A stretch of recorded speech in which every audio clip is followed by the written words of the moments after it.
Hi friends, मैं हूं मानव। Welcome two movie शू। भी करते हैं आपस में पॉजिटिव सा नमस्कार और देखने की कोशिश करते हैं कि फाइटर भैया कितनी ज़्यादा सॉलिड फाइट मार रहे हैं। बहुत लोगों की आंखें हैं इनके ऊपर कि भाई हम किसी भी तरीके से इसको डाउनग्रेड कर दें। मैं अपना पर्सनल व्यू पॉइंट बता देता हूँ पहले। मैं हनुमान या फाइटर के बारे में, मुझे ये मूवी जेन्युइनली काफ़ी अच्छी लगी थी और मैं ये बता सकता हूँ कि सिद्धार्थ आनंद ने जितनी भी मूवी अभी तक बनाई है, इंक्लूडिंग पठान, बैंग बैंग और उससे पहले सलाम नमस्ते टाइप, जब वो रोमांटिक मूवी बनाया करते थे, तो मुझे ऐसा लगता है कि ये मूवी के अंदर दम है। अब सबका अपना व्यू पॉइंट हो सकता है, मेरे अपने रीजंस हैं। मुझे लगा कि जिस तरीके से एक्शन दिखाया गया है स्काई के अंदर, जिस तरीके से स्टोरी को एम्बेड किया गया है, वो अच्छा है।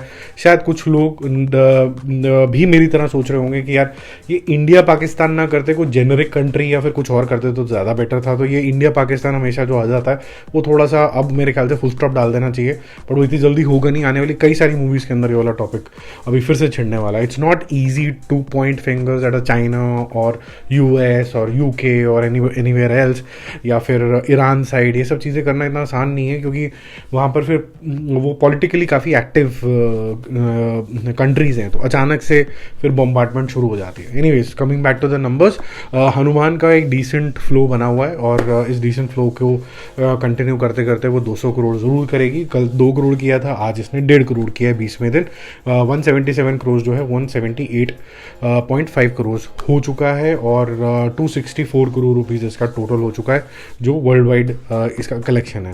बहुत ब्राइट चांसेस हैं कि ये 300 के पास चला जाएगा, हो सकता है 300 कर भी ले। ठीक है जी।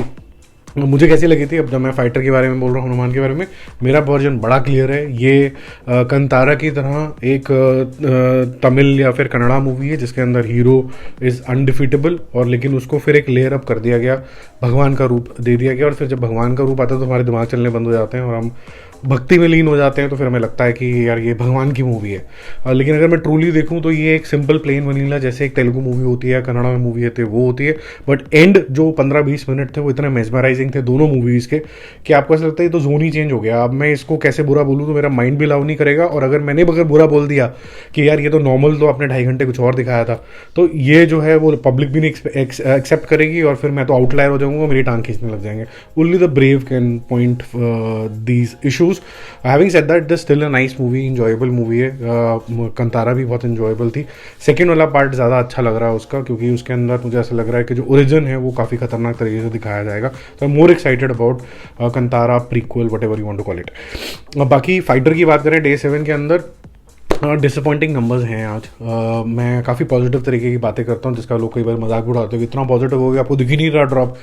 बात वो नहीं होती है, बात ये होती है कि आप एक ऑप्टिमिस्टिक अप्रोच लेके चलते हो। आपको लगता है कि लोग भी शायद समझदार होंगे।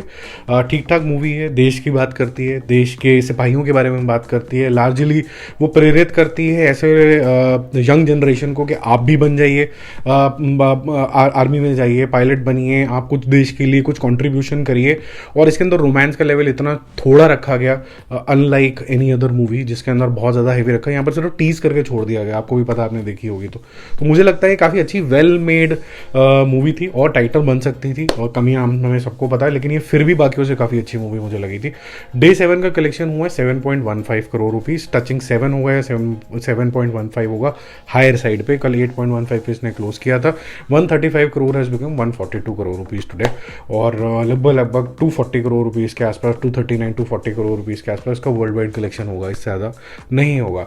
अब क्या ये 300 कर पाएगी? क्या ये एक अलार्मिंग कॉल है कि आजकल मूवी लोग कैसे कंज्यूम करने लग गए हैं और क्या होगा, कैसे होगा? इसका आंसर मैं बहुत ढूंढने की कोशिश कर रहा हूँ, मुझे मिल नहीं रहा। मुझे ये नहीं समझ में आ रहा कि जब एक समुदाय को बहुत अच्छी मूवी लग जाती है, फिर टाइगर बहुत अच्छी शुरू हो जाती है, डंकी भी बहुत अच्छे से शुरू होती है, और ये रेफरेंसेस देना ज़रूरी है, और फिर अचानक से एक ऐसा ड्रॉप आता है जो मल्टीपल करोड़ से सिंगल डिजिट में आके गिर जाता है। तो ये एक नए तरीके का बिहेवियर है। यूजुअली ऐसा होता नहीं था कि अगर आपके 40 करोड़ हैं तो पहले 30 में आएंगे, फिर मिड 20s में आएंगे, फिर 20 होगा, फिर 10 आते आते टाइम लगेगा, फिर लॉन्ग टेल बनेगी।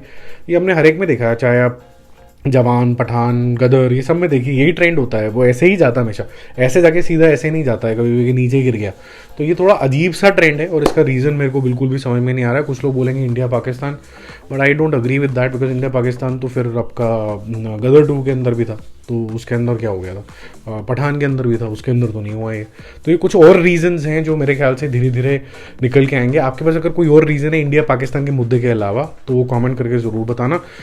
मुझे तो लगता है कि मूवी अच्छी थी। अगर आपको ऐसा लगता है कि कोई और भी रीज़न हो सकता है कि अभी तक तो अच्छी लग रही थी संडे तक लेकिन मंडे से मुझे अच्छी नहीं लग रही ये जो अजीब सी बात है, इसका रीज़न क्या हो सकता है? अगर आपके पास कुछ आंसर है इसका, आपकी कोई ऑब्जर्वेशन है, तो सभ्यता के दायरे में कमेंट जरूर करें। सभ्यता के दायरे में। Bye bye.